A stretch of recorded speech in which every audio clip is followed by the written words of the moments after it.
എല്ലാവർക്കും നമസ്കാരം. Mutual fund സീരീസിലെ മറ്റൊരു എപ്പിസോഡിലേക്ക് എല്ലാവർക്കും സ്വാഗതം. കഴിഞ്ഞ എപ്പിസോഡിൽ നമ്മൾ മ്യൂച്വൽ ഫണ്ട്സിന്റെ ബേസിക്സും വിവിധ തരം മ്യൂച്വൽ ഫണ്ട്സിനെ കുറിച്ചും പരിശോധിക്കുകയുണ്ടായി. ഈ എപ്പിസോഡിൽ ഒരു മ്യൂച്വൽ ഫണ്ട് എങ്ങനെ ചൂസ് ചെയ്യാമെന്നും എങ്ങനെ അതിൽ ഇൻവെസ്റ്റ് ചെയ്യാമെന്നും നോക്കാം. നമുക്ക് മ്യൂച്വൽ ഫണ്ടിൽ ഇൻവെസ്റ്റ് ചെയ്യുവാനായി ഒട്ടനവധി ആപ്ലിക്കേഷനുകൾ പ്ലേ സ്റ്റോറിൽ അവൈലബിൾ ആണ്. അതിൽ ഇപ്പോൾ ഏറ്റവും പോപ്പുലർ ആയിട്ടുള്ളത് groww, paytmmoney, zerodha കോയിൻ ഒക്കെയാണ്.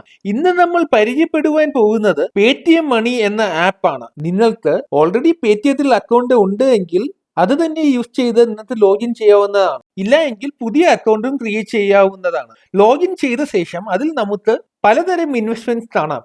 മ്യൂച്വൽ ഫണ്ട്സ് പോലെ തന്നെ നമുക്ക് ഗോൾഡ്, NPS, സ്റ്റോക്സ് എന്നിവയിലും ഈ ആപ്പ് യൂസ് ചെയ്ത് ഇൻവെസ്റ്റ് ചെയ്യാവുന്നതാണ്. മ്യൂച്വൽ ഫണ്ടിൽ നിക്ഷേപിക്കാൻ KYC വെരിഫിക്കേഷൻ മാത്രം മതി. അതിനായി നമുക്ക് പാൻ നമ്പർ എൻ്റർ ചെയ്ത് കൊടുക്കണം. അതിനുശേഷം ആധാർ നമ്പറും ആവശ്യമുണ്ട്. ആദ്യമായി ചെയ്യുന്നവർക്ക് വീഡിയോ വെരിഫിക്കേഷനും ചെയ്യേണ്ടി വരും. അതെല്ലാം ഈ ആപ്പ് വഴി സിമ്പിളായി ചെയ്യാവുന്നതേ ഉള്ളൂ. അങ്ങനെ നമ്മുടെ KYC വെരിഫിക്കേഷൻ കഴിഞ്ഞു. ഇനി നമുക്ക് ഈ ആപ്പ് യൂസ് ചെയ്ത് നമ്മുടെ ആവശ്യം അനുസരിച്ചുള്ള മ്യൂച്വൽ ഫണ്ട്സ് എങ്ങനെ കണ്ടെത്താം എന്ന് നോക്കാം.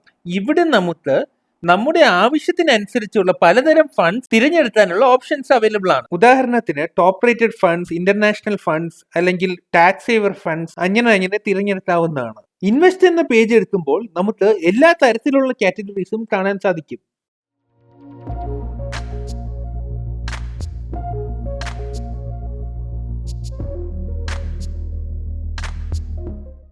ഇനി നമുക്ക് ഒരു ഫണ്ട് ചൂസ് ചെയ്ത് അതിന്റെ ഡീറ്റെയിൽസ് നോക്കാം. ഞാനിപ്പോ ലാർജ് ക്യാപ്പിലെ ടോപ്പ് റേറ്റഡ് ആയിട്ടുള്ള ഒരു ഫണ്ട് ചൂസ് ചെയ്തേക്കുവാണ്. ഈ പേജിൽ ഈ ഫണ്ടിന്റെ returns, SIP amount, scheme manager എന്നിങ്ങനെയുള്ള ഡീറ്റെയിൽസ് കാണാം.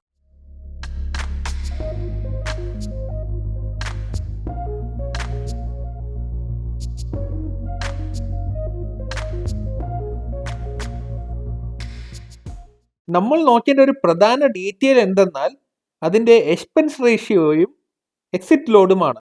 എക്സ്പെൻസ് റേഷ്യോ എന്തെന്നാൽ AMC എടുക്കുന്ന ചാർജ് ആണ്. അത് കൂടുതലാണെങ്കിൽ നമ്മുടെ റിട്ടേൺസും കുറയാൻ ചാൻസ് ഉണ്ട്. എക്സിറ്റ് ലോഡ് നമ്മൾ ഒരു നിശ്ചിത കാലയളവിനുള്ളിൽ വിത്ഡ്രോ ചെയ്യുവാണെങ്കിൽ AMC ഒരു ചാർജ് ഈടാക്കുന്നതാണ്. നമ്മൾ ഇൻവെസ്റ്റ് ചെയ്യുന്നതിന് മുന്നേ ഇതൊക്കെ പരിശോധിച്ച് മനസ്സിലാക്കി വേണം ചെയ്യാൻ. ഇവിടെ നമ്മുടെ ഫണ്ട് ഏതൊക്കെ സെക്ടേഴ്സിലാണ് ഇൻവെസ്റ്റ് ചെയ്യുന്നതെന്ന് കാണിക്കുന്നു. എത്ര പെർസെൻറ്റേജ് ആണ് ഓരോ സെക്ടേഴ്സിനും അലോക്കേറ്റ് ചെയ്യുന്നത്.